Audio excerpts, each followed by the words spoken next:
Si Sérimania, le festival international des séries, change la vie de l'île et des habitants des Hauts-de-France, il change aussi la vie des stars, des créateurs de séries qui foulent le tapis violet. Parce que Sérimania, c'est aussi la rencontre avec un public habituellement devant son écran de télévision, sa tablette, son ordinateur ou son portable. Des rencontres, des échanges qui offrent une visibilité mondiale aux équipes et à leur travail montré pour la première fois. Les héroïnes de la nouvelle grande saga historique Été 36 ont vécu ce moment magique. Julie Debona, Sophia Saïdi, Nolwenn Leroy ou encore Constance Gay qui revient sur ce moment unique dans une carrière. Sérimania et ses séries exclusives, ses avant-premières et notamment Été 36, les premiers congés payés. Bon, on s'en souvient pas forcément, mais nos grands-parents et nos arrière-grands-parents se souviennent bien de ce moment où les salariés descendaient à Nice, rencontraient un petit peu les bourgeois qu'ils ont un peu bouleversés. Et 4 femmes vont être mêlées à une intrigue très mystérieuse dans un hôtel de la Riviera. Julie Debona, Sophia Saïdi, Nolwenn Leroy et Constance Gay. Bonjour Constance. Bonjour. Alors cet accueil du public lillois, comment ça s'est passé, cette réception d'Été 36, les 2 premiers épisodes? C'était assez incroyable, je dois dire. Pour nous, c'est assez rare, hein, acteurs et actrices de séries, de palper les émotions du public. Parce que nous, on s'insère dans la vie des gens, dans leur salon, mais on n'a pas leurs émotions à part sur les réseaux et quand on les croise dans la rue. Mais là, c'était assez exceptionnel de voir à quoi réagissait le public. Là, évidemment, où on s'y attendait pas, sinon c'est pas drôle. C'était assez incroyable de voir ça sur grand écran. Dans Été 36, vous incarnez Léonie. Oui. Est-ce que vous pouvez nous parler un petit peu de votre personnage? Alors, Léonie Morel, elle vient de la classe populaire. Je suis obligée de dire de quelle... Parce que pour le coup, c'est vraiment... Oui, c'est très important. Dans Été 36, il y a plusieurs classes. C'est le sujet de la série. Elle vient de la classe populaire. C'est une femme extrêmement moderne, extrêmement libre et extrêmement battante pour conserver sa liberté. Et déterminée aussi pour la mission qu'elle s'est donnée également. Tout à fait. C'est une battante pour ses conquêtes personnelles, pour sa quête personnelle, je dirais, et pour les convictions qu'elle a. Elle débarque dans le Sud parce qu'elle est persuadée que son père est victime d'une erreur judiciaire et en 1936, la peine de mort existe encore et il s'apprête à être guillotiné. Donc elle est là pour faire éclater sa vérité puisqu'elle le pense innocent et donc elle va essayer de sauver son père. Ça, c'est sa première mission. Et ensuite, sa mission de femme, c'est de travailler, ce qui est exceptionnel pour l'époque, oui. de travailler, d'intégrer la police. La première femme flic, je crois qu'elle, en France, c'est en 1937. Donc en fait, on a un peu écrit le personnage de Léonie, la première flic de France. Oui, surtout voilà. qu'elle est auxiliaire de police pour démarrer. Mais parce que les femmes n'ont Voilà, pas le c'est ça, elles droit n'ont pas le d'être dans la police. Elles sont auxiliaires de police, elles taillent les crayons. Comment on s'adapte à cet univers et après, comment ça s'est passé, le quatuor que vous formez, 4 femmes fortes, parce que ça c'est clair, ce sont 4 femmes fortes durant l'été 36. Comment on s'adapte à l'époque C'est-à-dire qu'en fait, on a tellement travaillé en amont avant d'arriver sur le tournage. Moi, je me nourris énormément pour que ça me traverse et ensuite complètement lâcher.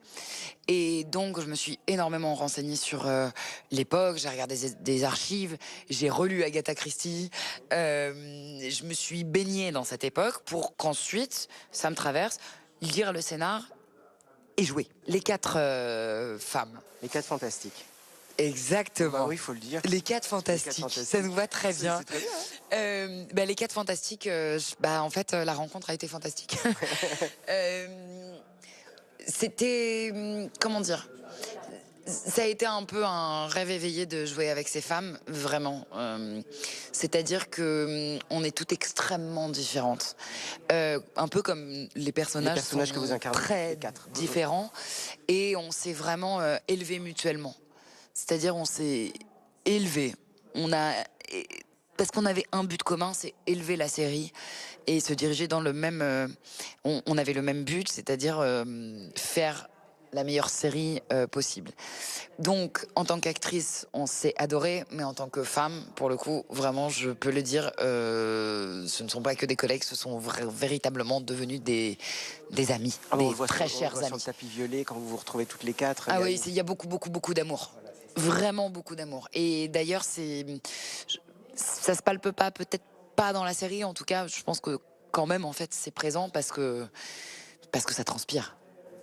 C'était très rigolo quand vous m'avez dit que vous avez relu Agatha Christie, parce qu'en effet, il faut le dire, pour Été 36, ce qui est intéressant, c'est qu'on est dans une grande série d'époque, comme TF1 le fait beaucoup, le bazar de la charité, les combattantes, mais là en plus, il y a un meurtre, et on va se poser la question sans arrêt de qui l'a fait. En fait, c'est un polar. L'été 36, c'est un polar, mais à la sauce crime orient Crime de l'Orient Express, oui. C'est vraiment un Cluedo en fait. Et puis en plus, en même temps, dans la mise en scène, dans la mise en image, je vais le dire, avec ce système d'arrêt sur image et de photographie qui sont Il a vraiment joué là-dessus. Voilà, couleur sépia, là on est vraiment dans l'ambiance totale en fait. Ah oui, il a assumé quelque chose de Cluedo et de Agatha Christie, quoi. Ça a été vraiment sa ligne directrice. Un grand merci. Vraiment, Constance, pour le temps que vous nous avez accordé. Trop merci à vous. Été 36, c'est très bientôt sur TF1. On vous encourage à regarder. Si vous aimez les drames d'époque, c'est un drame d'époque. Si vous aimez les enquêtes policières, c'est une enquête policière. Et puis vous verrez les 4 fantastiques, je le redis, 4 femmes fortes dans leur époque, 4 femmes modernes. On avance peut-être sur leur temps, mais vous allez voir, elles sont incroyables. Merci Constance. Merci à vous. Merci. Un cow-boy mythique a foulé le tapis violet de Série Mania. Lucky Luke revient sous les traits d'Alban Lenoir. Mais le héros de western créé par Maurice et Goscinny a changé. La gâchette la plus rapide de l'Ouest doit désormais faire équipe. Alors, c'est logique si tout le casting de la série était présent lors du festival. Alors, ça s'est passé comment cet accueil avec le public lillois? Oh, super bien. Ouais, hyper bien. Non, mais c'est vrai, ça fait trop plaisir de montrer une série en public. C'était un triomphe. C'était quelque chose de découvrir la série sur grand écran et d'entendre les réactions des gens, parce qu'étant donné que c'est une série, c'est un peu le seul endroit où on peut se rendre compte des rires, des réactions et tout. Et j'ai l'impression que ça a été plutôt bien pris. Donc très heureux d'avoir pu assister à ça, ouais. Ouais, c'est comme d'habitude. Enfin, comme je disais tout à l'heure, le public lillois est vraiment toujours très généreux, très bienveillant. Et donc là, d'entendre les rires immédiats quand on diffuse ce sur quoi on a travaillé pendant des mois, c'est vraiment génial. Alban interprétait un Lucky Luke qui n'est plus solitaire, pour le coup, qui doit apprendre à composer à 2, à 3. Même aussi avec Joe, qui à un moment qui a perdu la mémoire aussi, qui est un sacré personnage, mais aussi qui a des doutes, des peurs, des craintes. Comment est-ce qu'on recrée ce personnage? C'est super en tant qu'acteur, parce que t'es épanoui parce que t'as un panel à composer et à jouer, ce qui aurait été plus délicat de reprendre ce Lucky Luke, voilà, qu'on connaît tous, un peu mutique et qui se laisse un peu porter, voilà, comme je disais, qui est toujours un peu au-dessus de la mêlée, alors que là, il est au milieu avec tout le monde et il se prend autant de coups que les autres. Donc c'est tu fais confiance au texte et à la direction de ton réalisateur. Sacré Calamity Jane quand même. Alors c'est inspiré du personnage historique, évidemment, très très inspiré, parce que c'est l'histoire de Calamity Jane. C'est que c'était une légende de l'Ouest féminine et il y en avait très peu. Et donc tout ça est vrai. Et apparemment, effectivement, elle a inventé sa biographie. Enfin, c'est une biographie très adaptée. C'est une biographie libre, autobiographie très libre. Et effectivement, elle crée sa légende telle une Instagrammeuse d'aujourd'hui, quoi. Tout est dans la com. Il y a peu de. Et d'ailleurs, c'est très marrant parce qu'en fait, on ne la voit pas tuer quelqu'un ni faire justice. On la voit juste se faire prendre en photo, inventer des histoires et raconter. C'est très marrant, quoi. C'était un rêve d'enfant de l'incarner? Ouais, en fait, c'est un personnage qui est très connu. En tout cas, moi, dans mon enfance, je l'ai connu par Lucky Luke. Mais après, j'en ai beaucoup entendu parler. Et en fait, j'ai toujours aimé ce personnage. Et quand j'ai su qu'il y avait une Calamity Jane dans un Lucky Luke en série, j'étais vraiment en croisage de doigts. J'étais vraiment super contente qu'on me le propose. C'était vraiment un grand honneur. Autre femme forte, c'est vous, Billy, qui incarnez donc Louise. Incarnez ce personnage qui fait que Lucky Luke n'est plus le fameux lonesome cowboy, n'est plus le cowboy solitaire. Ça, c'est aussi un rêve et c'est aussi toute votre énergie que vous apportez pour contrebalancer les doutes, parce qu'on est dans un personnage qui doute et on est avec un Lucky Luke qui doute et qui a peur. Je suis un peu l'événement qui va aussi le remettre dans ses doutes et tout. Donc, je viens un peu déstabiliser en fait l'héros quelque part, et en même temps pour finalement l'aider et avancer en équipe. Donc, non, c'est un plaisir. Et puis vraiment, j'adore ce personnage. Victor, vous incarnez un Billy the Kid qui a changé. Comment est-ce que vous l'avez appréhendé, parce qu'il n'existe pas dans la BD telle que vous l'interprétez? Eh bien, au début, c'était assez vertigineux. Et puis finalement, à la lecture du texte, c'était un plaisir fou d'avoir la chance d'incarner ce personnage. Et c'est vrai que c'est pas un Billy the Kid qu'on a l'habitude de voir. Et je me suis pas mis la pression plus que ça. Je faisais confiance au texte et à Benjamin et sa direction. Et en fait, il a suffi de se laisser porter et d'avancer avec Billy. Et puis, il est bien entouré, ce Billy the Kid. Il est vraiment bien entouré avec un amnésique à côté de lui. Donc là, l'amnésie de Joe Dalton, elle existe dans les albums dans un des albums de Lucky Luke. C'était super intéressant effectivement de se dire tiens, la première fois que les gens vont voir Joe Dalton, et en fait il va être tendre, amnésique, gentil dans un premier temps. Après, il faut voir les autres épisodes. Mais du coup, ça, c'était génial à faire. Pour moi, c'était excitant. Enfin, qui ne voudrait pas jouer quelque chose de différent de ce que les autres ont l'habitude de voir. C'est toujours ça, ce qu'il y a de plus excitant, je trouve, dans l'interprétation pour un acteur ou une actrice. Est-ce qu'on peut dire aujourd'hui, Jérôme, que la série, vous l'avez vraiment dans la peau ? Oui, exactement, via ça. Alors j'espère que vous le voyez. Donc ça, je l'ai fait. Donc on a tourné dans le sud d'Almeria. Donc je l'ai fait dans le centre d'Almeria. Et voilà, comme ce tournage m'a marqué dans tous les sens du terme, je me suis dit, voilà, je vais faire ce tatouage. Avec la paire de moustaches. Avec la petite paire de moustaches. Alors ouais, elle est petite, elle est discrète, mais elle est là, une petite moustache comme ça. Donc très content. Donc des personnages masculins rigolos, un peu éloignés parfois de la bande dessinée, et des personnages féminins très forts. Quelles sont les héroïnes qui vous ont inspiré pour créer Charlie, qui est cette femme de l'Ouest très moderne, donc, tout comme les Calamity Jane, tout comme les Louise également, qui jouent votre fille. Il y a des westerns où là, je pense instantanément à Penelope Cruz et Sharon Stone.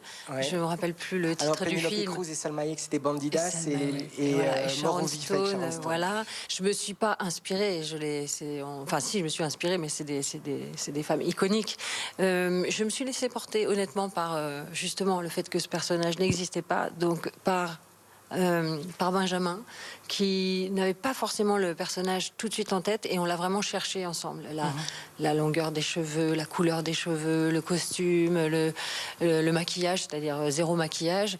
Et après, honnêtement, se laisser porter par une écriture qui est extrêmement fine, vraiment toujours au cordeau, et par les autres acteurs, l'ambiance du tournage.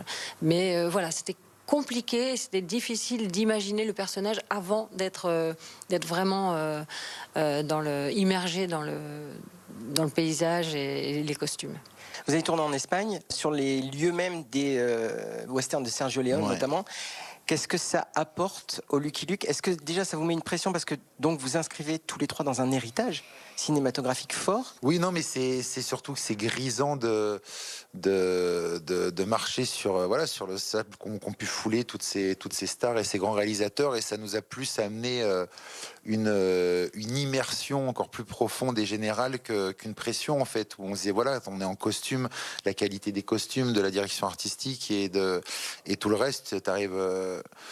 Enfin, c'était fou, quoi. On se disait, bon, on a rien à faire, quoi. En fait, on est dedans, quoi. C'est pas tant une pression que la joie totale, la joie enfantine de retrouver le plaisir du cow-boy, vraiment le jouer au Far West, quoi. C'est fantastique. Enfin, je veux dire, il y a pas un seul d'entre nous qui a pas halluciné le premier jour d'essayage. Costume, maquillage, coiffure, c'était hyper saisissant, c'était génial. Donc non, c'est la joie et c'est la chance qu'on a de parfois se déplacer aussi loin et aussi, dans un univers construit de toutes pièces, quoi. C'est extraordinaire. Mais moi, j'en revenais pas. À chaque fois qu'on découvrait un plateau comme ça, je me disais, mais non, mais vraiment, quand on voit les westerns, on se dit, mais comment ils font ces décors, comment on y croit tellement. Non, moi j'étais une môme, quoi. J'arrivais là-dedans, je me disais, je touchais les églises, je touchais les ranchs, tout ça. C'était vrai, quoi. C'était impressionnant. Pour moi, c'était pas tant une pression, au contraire, c'était un cadeau, quoi, de pouvoir tourner dans ces décors-là. C'est inouï, c'est inespéré, quoi. Tourner là-dedans, c'est un peu avec ses costumes et tout. Pour moi, il y a des petits checkpoints. Et voilà, ça c'est fait dans ma carrière d'acteur. Et je suis très content. Enfin, je pourrais presque mourir tranquille. Me dire, franchement, j'ai fait ça, ça n'a quand même aucun sens, c'est génial. Et il y a 5 ans, jamais j'aurais pensé être au sein d'une telle production. Donc je me dis, mais putain, de mon vivant, je vais sans doute pouvoir faire des trucs avec des explosions et tout. Ça va être génial. Alors qu'avant, c'était right, man et tout. Il aurait fallu que j'apprenne l'anglais. Maintenant, je vais pouvoir le faire en français. Je suis sûr que ça va se passer comme ça. Donc ça, c'est cool. Et Lucky Luke, ça fait partie de ces projets-là. Je me dis, mais les gars, j'ai fait ça, quoi. C'est trop bien. On fête les 80 ans de la création de Lucky Luke. Est-ce qu'on peut dire que votre série, c'est le plus bel hommage qu'on pouvait rendre à Maurice et Goscinny et au personnage de Lucky Luke? Ben, j'espère. En tout cas, les ayants droit ont vu la série et ont passé un très bon moment. Et c'était hyper touchant pour nous parce qu'on a vraiment cette appréhension. S'il y a bien des personnes qu'on ne veut pas décevoir, c'est les ayants droit qui défendent le nom et la mémoire de Maurice. Et quand on voit qu'ils ont été convaincus par ce qu'on a fait, il n'y a rien de plus gratifiant. C'est une série qui reconnecte Lucky Luke à la modernité, à l'actualité. Oui, les deux scénaristes ont repris 4 de leurs BD préférés de Lucky Luke pour faire... dans chaque épisode, on retrouve du vrai Lucky Luke. L'atmosphère. De l'atmosphère, c'est ça. D'avoir fait cette première mondiale ici à Lille, ça fait quoi? C'est beaucoup de fierté. Ce festival-là est génial. C'est qu'on voit une série et il y a des séries qui sont... Enfin, celle-ci l'est, en tout cas... toutes pour je pense, ont ce côté cinématographique. Et le côté cinématographique, c'est le cinéma, c'est la salle, c'est les gens, c'est les rires en même temps, c'est l'expérience d'une salle. Et ça, c'est vraiment un vrai cadeau que fait chaque année Série Mania. Moi, c'est mon premier et j'espère y retourner pour voir d'autres séries sur grand écran. C'est toujours génial. Et toute l'équipe de Lucky Luke avait réservé une surprise pour les jeunes enfants malades du CHU de Lille. Les héros ont débarqué dans leur chambre d'hôpital. Gabriel Gontier a pu assister à ce moment qui a mis des étoiles dans les yeux des plus petits. C'est une surprise à laquelle il ne s'attendait pas. Ça va durer très longtemps. Parce que c'est un réalisateur très exigeant. Alors que le festival Série Mania bat son plein, ça n'est pas devant le jury, mais devant les enfants du CHU de Lille que le casting de la série Lucky Luke a présenté sa nouvelle création. C'est donc un public qui ne peut pas venir en salle dans le centre de Lille, donc on vient à eux. Il y a Disney qui vient à eux, les créateurs, avec la possibilité, l'association de cet hôpital qui nous laisse l'autorisation comme ça de partager un moment avec les enfants, c'est génial. D'avoir la réaction très spontanée, très pure et très naturelle des enfants, ça nous porte aussi. Un moment d'évasion qui porte aussi ces enfants hospitalisés. Ça m'a rendu émerveillée. Ça m'a fait très bizarre de les voir parce que quand même des acteurs, on voit pas des acteurs tous les jours. Et ils n'étaient pas les seuls à être émus aujourd'hui. Je vais essayer de regarder la suite. Ouais. Tu dis pas de bêtises, Isma? Non, je dis pas de bêtises. Tu nous fais de la pub, hein. Faut dire que c'est bien. Hein. Qu'est-ce que ça vous fait de voir des étoiles comme ça dans leurs yeux? Merci beaucoup. Un moment fort en émotion, rendu possible grâce à un partenariat entre l'hôpital et le festival. C'est une occasion pour nous très précieuse de décloisonner, d'ouvrir l'hôpital sur des événements culturels. C'est précieux pour nos petits patients et c'est aussi précieux pour nos soignants. Une chose est sûre, les patients se souviendront longtemps de ce beau moment. Série Mania met en lumière les séries et offre des prix. Pour la 7e fois, des professionnels de la sécurité ont remis le prix Vidocq de la meilleure série policière.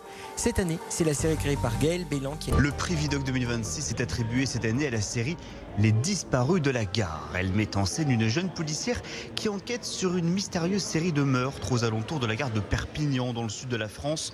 Le jury, composé notamment de vrais policiers et enquêteurs, ont souligné le réalisme de l'enquête et la justesse des personnages. Cette fiction proche de la réalité que vivent les enquêteurs a été rendue possible par un long travail en amont des réalisateurs. On épluche et la presse et certaines parties du dossier d'instruction auxquelles on peut avoir accès, ce qui n'est pas toujours évident. Et après, c'est beaucoup d'échanges avec les consultants policiers. La série vous parlera peut-être car elle est tirée d'une histoire vraie, une série de meurtres autour de la gare de Perpignan entre 1995 et 2001. Et c'est ce qui donne toute son émotion à la série. On fait un travail de précision tout le temps, mais là il y a un engagement émotionnel très fort et c'est une affaire qui nous hante depuis très longtemps, qui continue de nous hanter. Et je sais que les personnes qui ont travaillé sur la série sont très marquées. Pour la découvrir vous-même, sachez que la série Les Disparus de la Gare est disponible à la demande sur la plateforme Disney+. Série Mania, c'est toujours un amour pour notre région. Avec la fin de HPI, une nouvelle série tournée dans la métropole lilloise a clos les projections publiques, Recalé de François Usan. série drôle, policière, scolaire, de 8 épisodes avec Alexandre Kominek qui, pour tenter d'échapper à la prison, et parce qu'il a la bosse des maths, va devenir contractuel, mais tout va pas se passer forcément comme on a prévu. Bonjour à tous les trois. Bonjour. Ça vous fait quoi de présenter la série ici en avant-première à Lille, sachant qu'elle a été tournée donc chez nous? On est très excités. Enfin, pour ma part, je suis très très excité parce que c'est un projet énorme. C'est vrai que moi j'étais très ému là, de retrouver la grande place et tous ces lieux sur lesquels on a tourné, on a beaucoup rigolé, donc on est très contents, je pense. François, comment vous avez eu l'idée de venir tourner ici dans le Nord? En fait, c'était une envie? Le budget, il y a pas de... On rêve pas du Nord, je veux dire... Pardon. C'est sa faute. C'est sa faute. Non, pour plein de raisons. C'est beaucoup de sa faute. On va vous expliquer pourquoi. C'est parce qu'on avait 58 jours de tournage et lui, il était en même temps en tournée, déjà. Donc en fait, il fallait qu'il puisse rayonner de Paris tout le temps. Et où mieux que Lille? Hop, 1 heure, on était à Paris. Mais pas que. C'était à la fois quelque chose qui pouvait nous donner un vrai ancrage dans une région qu'on identifie tout de suite, dans un vrai lycée. Ça rendait tout un peu plus vrai. Et deuxièmement, c'est qu'en parallèle du lycée, on a toutes ces scènes d'infiltration, de suspense, et on avait plein de décors ici qui étaient formidables. On parlait, c'est marrant parce qu'en arrivant, on est passé par la gare, on a dit on a tourné là, on est passé par la Grand Place, on a tourné là, on a tourné aussi dans le Vieux-Lille, des scènes un peu ambiance Berlin-Est de nuit, infiltration, suspense, etc. Donc le repérage a été formidable parce qu'il suffisait que je rêve d'un truc et on me disait on l'a à Lille évidemment. Alexandre, vous interprétez donc Eddie, ce petit escroc qui est la bosse des maths. Ouais. C'est un rôle qui vous permet d'exprimer tout ce que vous voulez. J'ai la chance de pouvoir avoir François qui me permettent de pouvoir m'exprimer, de pouvoir amener mon petit grain de folie que j'ai sur scène. Donc non, c'était bien. Et puis vu qu'il y a un truc d'infiltration, c'est vrai qu'on peut se marrer avec les personnages, les différents accents, les différentes manières de jouer. Donc ça, c'était un bonheur. Ouais.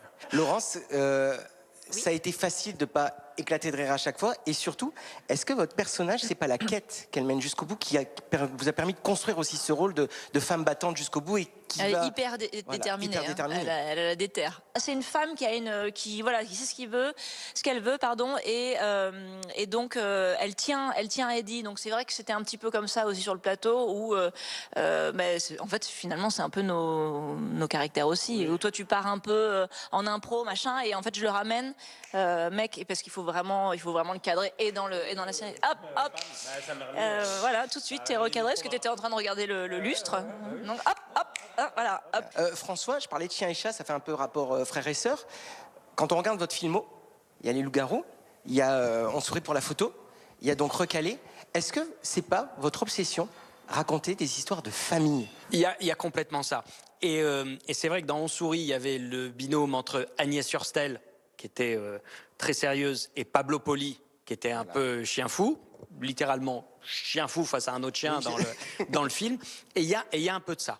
En revanche, ce que je voulais garder, c'était que il y avait pas, c'est jamais la sérieuse et le rigolo. C'est qu'il y a deux personnalités, mais que les deux soient drôles à leur façon. Une série policière, une série drôle, touchante et aussi très sociétale. Comment vous avez travaillé sur ça pour que j'ai appelé mes on se dise c'est pas possible, et en fait si, c'est une réalité, et même le discours de Fishman. Merci. Merci. Voilà, enfin, ça prend. Un journaliste. Et le discours de Fishman est réaliste sur l'état de l'école aussi. C'est ça aussi que vous avez voulu créer derrière tout ce vernis de l'humour et du rythme. C'est aussi de parler de notre société actuelle et des problèmes qu'on rencontre. Parler du lycée d'aujourd'hui. J'ai appelé tous mes potes profs. Qui sont certains profs dans des lycées compliqués. J'ai passé plusieurs journées dans des lycées et je les ai réunis autour d'une table et je leur ai dit racontez-moi tout. Racontez-moi même la plus petite anecdote insignifiante que vous avez eue, du plus emmerdant, du plus difficile à gérer, des problèmes avec les élèves, avec le ministère, des problèmes de budget, à vos problèmes de photocopieuse ou comment ça se passe à la cantine. Et donc j'ai passé du temps avec eux à écouter de ces anecdotes, à toutes les stocker et à essayer de les redisséminer un peu partout dans les épisodes. Est-ce que aussi la réussite de la série, c'est pas le rythme? C'est des épisodes très courts, avec des titres très courts qui nous annoncent ce qui va se passer, notamment je pense Débarquer, on est sur les plages du débarquement, Coller, on est dans l'école. Ce rythme-là, vous l'avez voulu dès le début, quand vous avez écrit la série? Vous vouliez des choses courtes et rythmées, parce que c'est crescendo, quoi, jusqu'à la fin. C'est pas tellement... Enfin, oui. Parce que je me souviens de l'expérience que j'ai eue sur Family Business, sur En Place, où souvent les gens me disaient ça va vite, j'ai tout de suite envie de voir le suivant, je m'ennuie pas, et voilà, je trouve ça très mal poli d'être ennuyeux.